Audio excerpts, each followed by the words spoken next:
Good morning. Today is Monday and it's February the 5th. The time right now is 7:45 in the morning. And over the weekend itself, we of course know that the non-farm payroll number was a very, very strong number. In fact, it was a blockbuster number, far exceeding what the market was expecting. Then we see that the US job markets not only was strong in December, it was also strong in November after a massive markup in the revision. So we can see that both November, December shows that the US labor market is super strong. With the December not only strong, it also managed to hold unemployment rate at 3.7%, which was slightly lower than the market expected. Market expected a bump up in unemployment rate to 3.8. In fact, it came in the same as November at 3.7.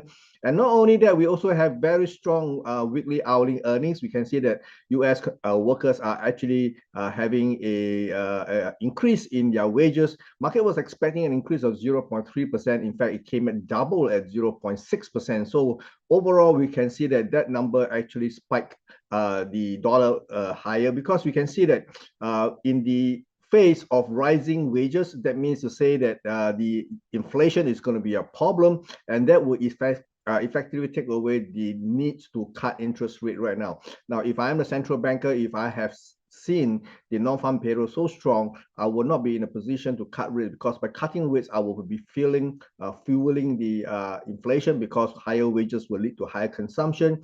And this is definitely not the time to cut interest rates. So that is the reason why the dollar has been so strong. And we can see that can be better seen in the dollar-yen rate. You can see dollar-yen rate is back to 148.50 levels, and it closed at 148.60, and this is on the upper end of the trading range. You can see the market has been trading within 148.80 to 145.60, 145.95 levels. So we can see that has been the trading range, but in one single night, the market actually went up by more than 270 pips, and this is actually setting the stage for higher rates going forward. The next level in which we want to be concerned with will be the 149.75 levels. Once the market take out 149.75, the market is free to float all the way to challenge last year high at 152. Now remember, last year the market traded to a high of 151.91, and that is just about 3 pips below the 2022 high at 151.94. So if the market can take out 152 convincingly and close above that,